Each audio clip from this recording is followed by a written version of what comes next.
interessante, Salute, que a tecnologia está começando a se enraizar em lugares mais distintos. Eu vou dar aqui 3 lugares. Primeiro, Recife com o Porto Digital, né? Um centro importante. Aliás, o Silvio Meira é um dos conselheiros lá do Intel, né?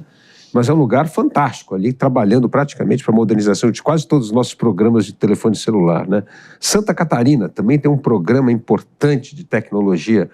E aqui em São Paulo, no interior de São Paulo, em Piracicaba, ali tem a Agrotec também com uma ponta importante nessa parte de tecnologia aplicada para o desenvolvimento do agronegócio, né?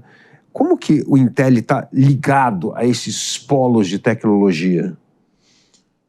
Então, o Intel ele faz parte de um programa do IPT chamado IPT Open, cuja ideia foi justamente trazer empresas e institutos para o IPT, para que o IPT ganhasse mais dinâmica, digamos, nesse ecossistema de tecnologia. E eu lembro que quando a gente estava procurando onde fazer o Intel, a gente estava praticamente com um prédio alugado em Pinheiros, quando a gente foi convidado, na época, pela Patrícia Ellen e pelo Dória, para conhecer o IPT Open. E a gente não foi, muito animado lá a conhecer, a gente foi por educação. Mas quando a gente chegou lá, a gente ficou fascinado com as instalações, ficou fascinado com o projeto, que a ideia é começar o IPT Open dentro do IPT, depois atravessar a avenida e fazer um polo de tecnologia e eventualmente expandir para o CEASA.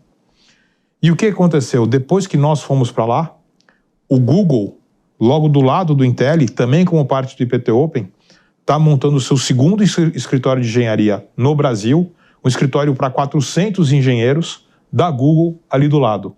Ou seja, a gente já começa a ver não só esse hub que a gente tem com as empresas que a gente faz os projetos, mas ali começando a se formar um ecossistema. A gente lançou em parceria com o IPT uma pós em cibersegurança. Então, acho que muito que você falou desses hubs, eles são hubs que atraem o talento, e como o talento está lá, ele realmente vira um hub. Então é aquele negócio, né? Você não sabe o que vem primeiro, o ovo ou a galinha. Mas se você tem o talento, você tem as pessoas lá, esse hub começa a se desenvolver. O Intel vai entrar com o IPT nessa área mais de pesquisa, porque uma das coisas que o Brasil precisa também fazer bastante é usar a tecnologia na área de pesquisa, né? A gente está muito atrasado nisso, os orçamentos vêm sendo cortados integralmente nessa área de pesquisa e desenvolvimento, e isso é fundamental para o Brasil, inclusive, ganhar competitividade e produtividade. Sim, no contrato com o IPT, a gente tem que fazer pelo menos um projeto por ano com o IPT nessa área de pesquisa, o que nos deixa bastante animados. Então, sim.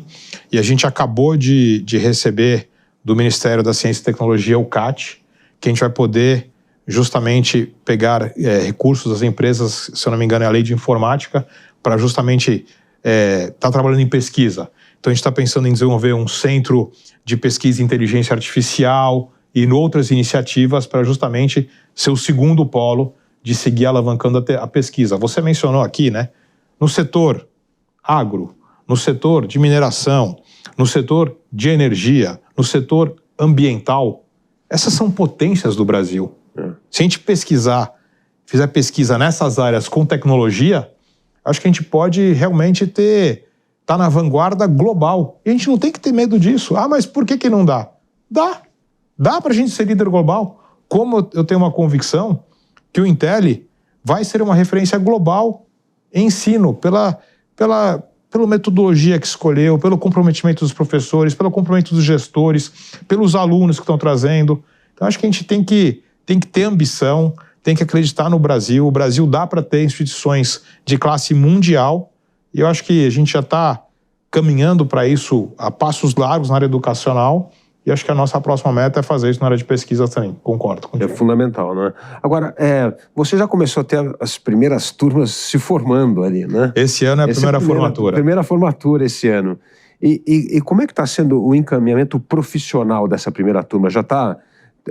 Eles estão indo para diversos ramos ou estão muito focados em um ou outro setor? Como é que está sendo o perfil da empregabilidade e para que setores essa primeira turma do Intel está indo? Olha, empregabilidade não é um problema.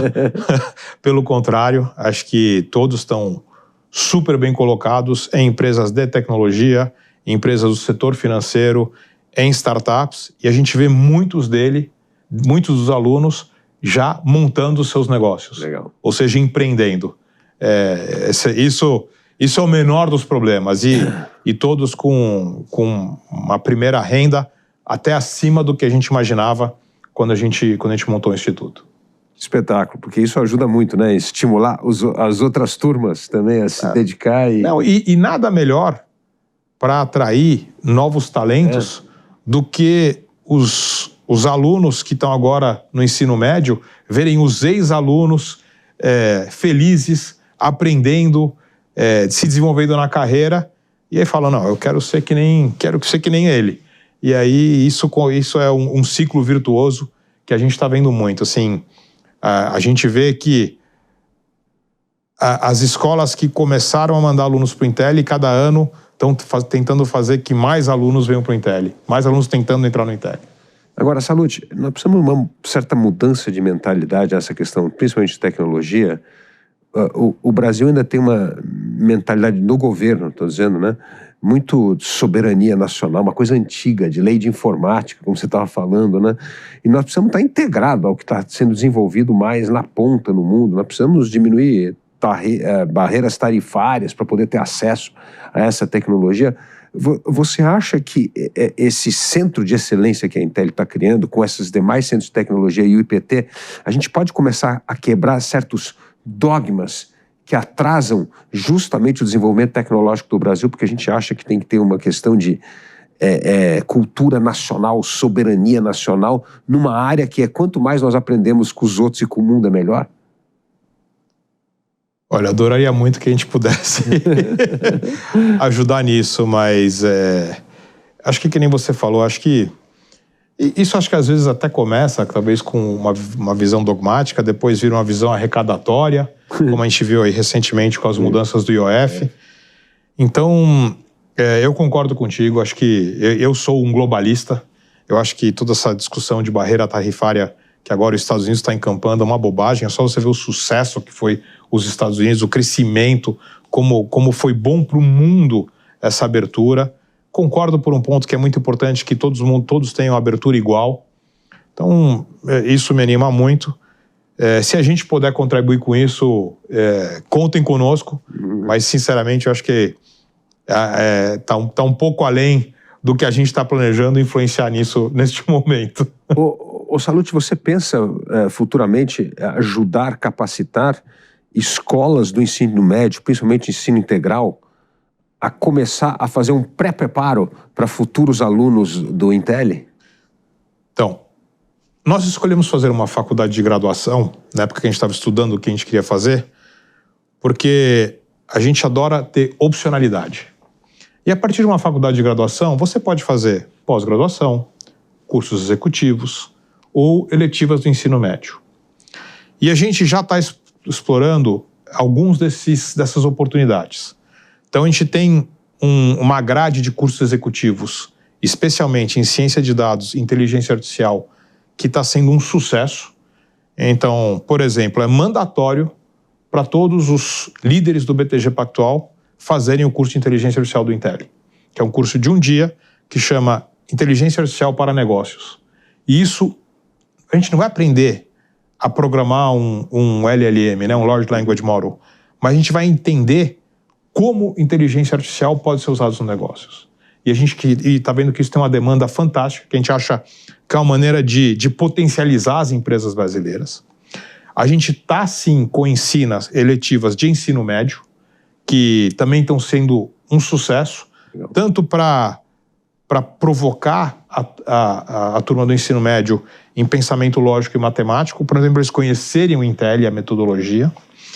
E uma coisa que me enche de orgulho, você tem uma coisa no Intel que é chamado movimento Wave, que são os próprios alunos que entraram no Intel que fazem um cursinho de graça para todos que querem se candidatar no Intel. Que legal. E mentoram, e dão aula, e ajudam.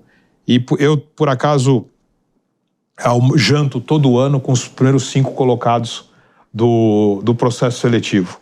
E esse ano, os primeiros 5 colocados foram parte desse movimento Wave. Então é uma coisa assim muito bacana, já tá, é de graça. E é engraçado, né? os alunos do Intelli estão tão felizes com o Intelli que eles querem dar essa oportunidade para os outros alunos.